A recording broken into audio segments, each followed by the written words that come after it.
Here we go.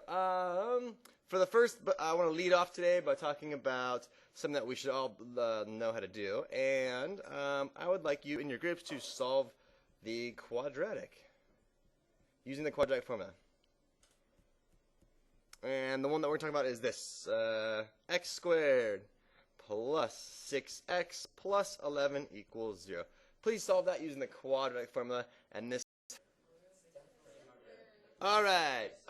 Come back to me here. Thank you so much, everybody that helps out. Really appreciate that. Okay, taking a look at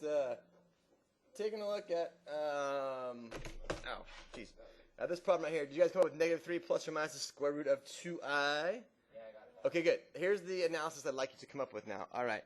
What type of a number is this? -3 plus or minus the square root of 2i. It's part imaginary. It's complex. Good. It has a real number part and an imaginary part. So it's a complex number, okay? So how many solutions actually are there from this? What are the two solutions I have here? -3 plus square root of 2i and -3 minus the square root of 2i. Does anybody notice anything special about these two numbers? They're almost the same. There's a name for them. They are conjugates, right? Okay, so these are conjugates. Remember, so that means like a plus bi, the conjugate is a minus bi. And do you notice that both of them are zeros to my quadratic function? Do you guys see that? Yes, and it turns out that this is not an accident. It turns out that this is actually a theorem. So this is called the conjugate pair theorem. All right, and what it says then, it says that if a plus bi is a 0 to your polynomial function, then it is guaranteed that a minus bi is also a 0. And it works the other way around.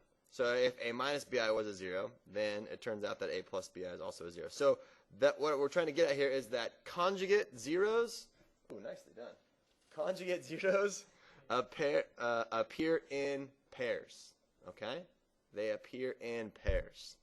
So how does that help us out? That helps us out for the second idea of the day here, is that we're going to now create a polynomial.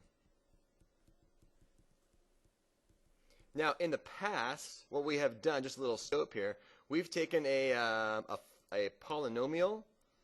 We've taken a polynomial here, and we have found the zeros. Okay, that's what we've done in the past. Well, in this particular example, we're going to go the opposite direction. We're going to start with the zeros and create a polynomial, and we're going to use the conjugate pair theorem to help us as we do it. Okay? So the directions are going to be something like this. Hi, CPU. This is it.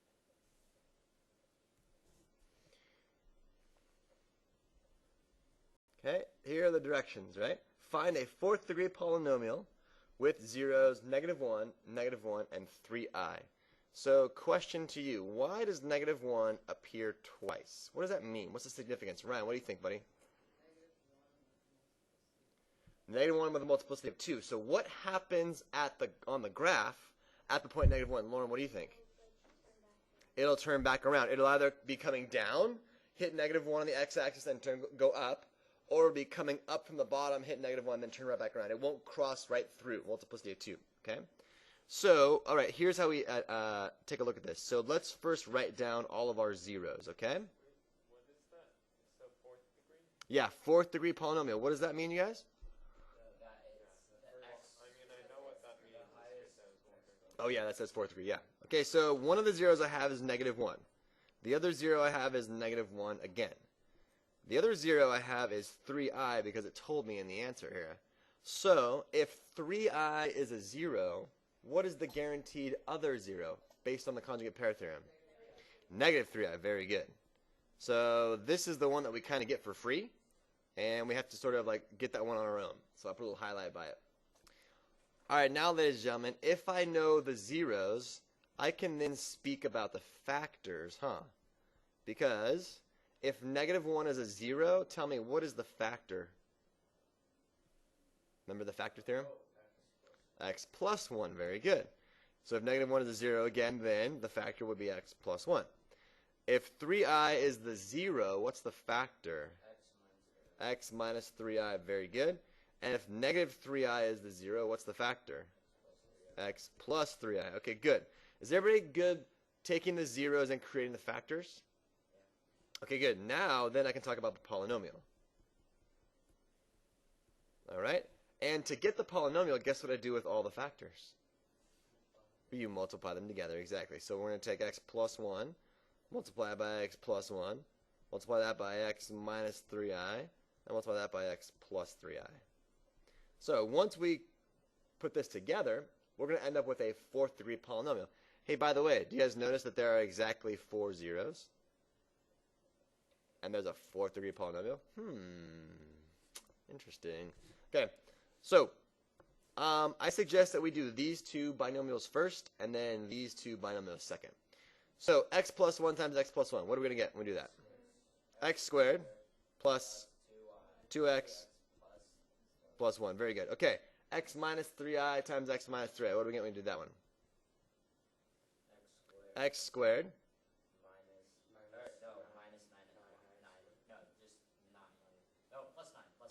Okay. All right, can I do the whole thing? Because we're going to... All right, let me do the whole thing just to make sure we're on track. So I'm going to have x squared, then a plus 3xi, then a minus 3xi, and then a negative 9i squared. Is that true? Okay, so this part doesn't change. X squared plus 2x plus 1. This is going to be x squared. That and that goes away. Now, remember, I squared is how much again? Negative x squared, negative 1. No, I squared. Remember, I is the square root of negative 1, so that means I squared has to be negative 1. So negative 1 times negative 9 is positive 9. All right. All I have to do now is multiply this trinomial times this binomial. And the method I'm going to use to do that is the box method, because it keeps things nice and neat and organized for myself. So I'm going to go ahead and multiply these two together, and x squared plus 9. Has anyone ever used the box method before? Raise your hands.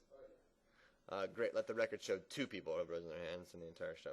So, all right, the box method I think is quite useful because it keeps everything organized, and you're guaranteed not to miss any factors when you're doing your multiplication, okay? So I just set it up as x squared plus 2x plus 1. That's going to be along the top. So I did this right here. I set this up. And then I set up x squared plus 9 along the side here. So I'm creating the space in between. Okay, what is x squared times x squared? X to the 4th. Hey, you guys, there's that 4th degree that we were talking about. Ooh.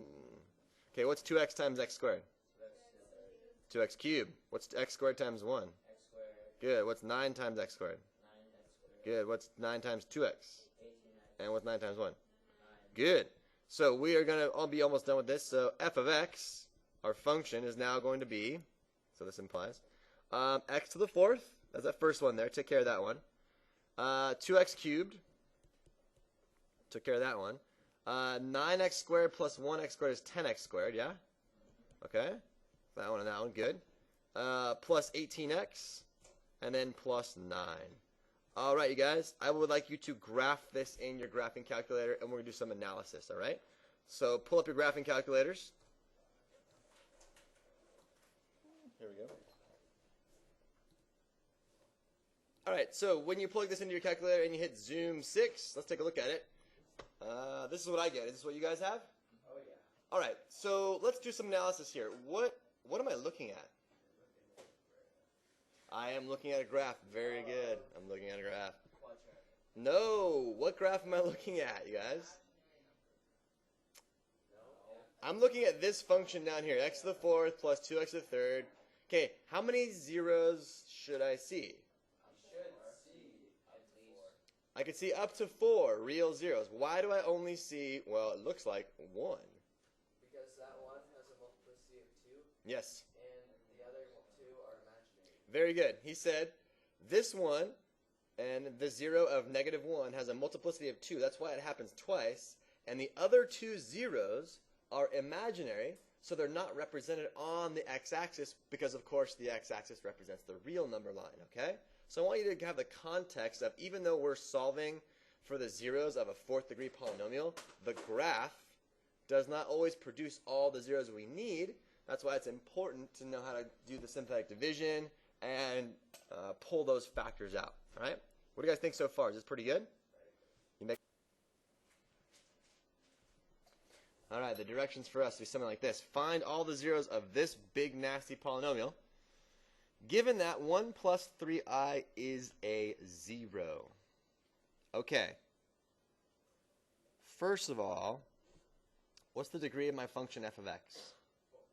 4. So I'm looking for at most 4 zeros. I know that one of them is 1 plus 3i. So if I start by analyzing the zeros that I have, I know 1 plus 3i is a 0. What type of a 0 is that? Is that real or complex? It's complex. And what do we know about complex zeros? They appear in conjugate pairs. So what's the other 0? 1 minus 3i. Very good. Now let's talk about the factors. If 1 plus 3i is a 0, what's the factor? X minus 1 plus 3i. Right? It's just x minus the 0.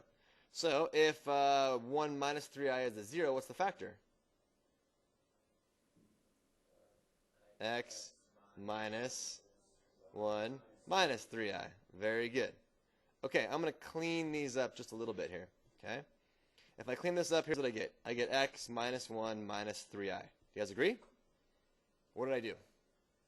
Distributed product. Very good. What about this one? I'm going to get x minus 1 plus 3i. Do you guys agree? Okay, good. So now these two factors here, right? These are factors. These are guaranteed factors of this function right here. You guys agree with that? Okay, good. We're going to multiply these together. Okay, so I'm going to multiply x minus 1 minus 3i. And I'm going to use the box method again because I have 9 terms I have to keep track of here.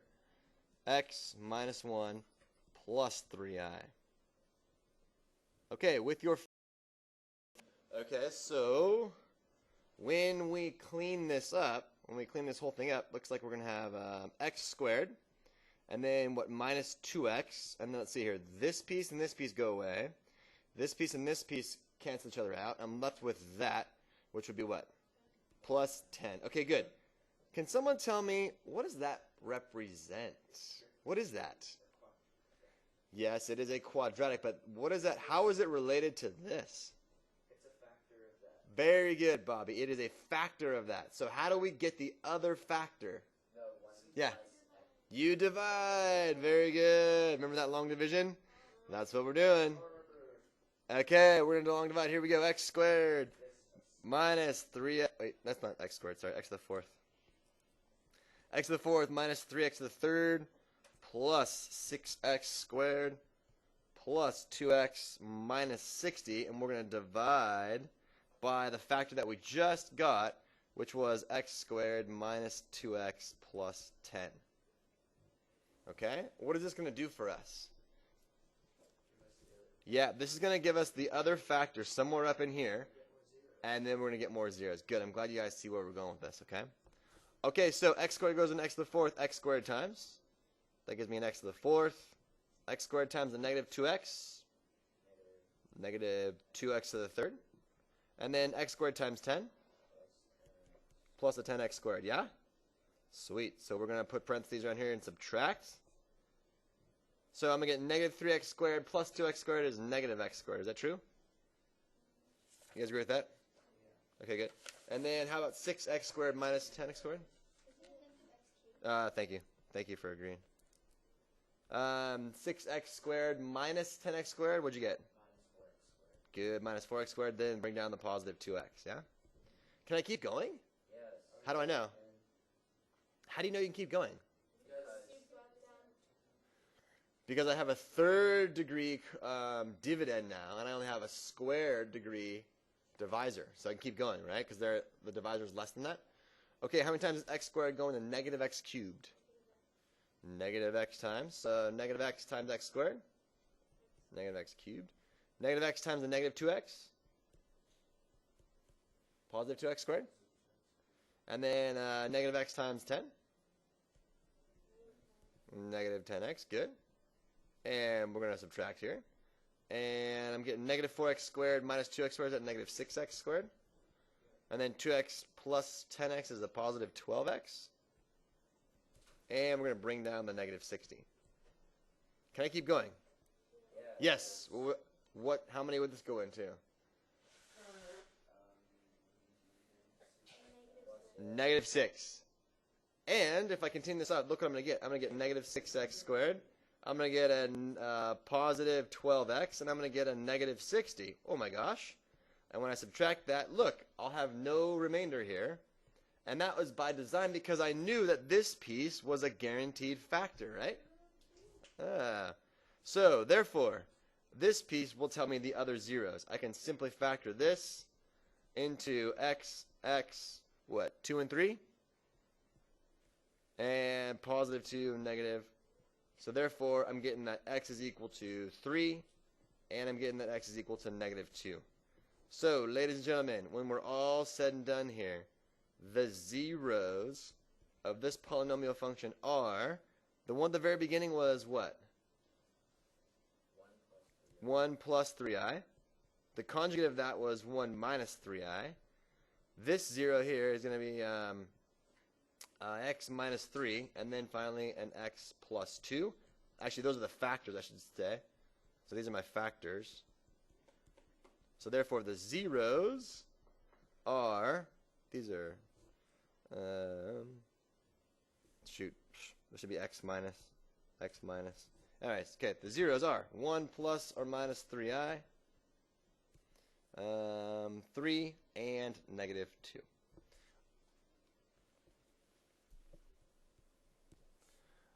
Okay, so for the last problem, I want you guys to work on it as a team.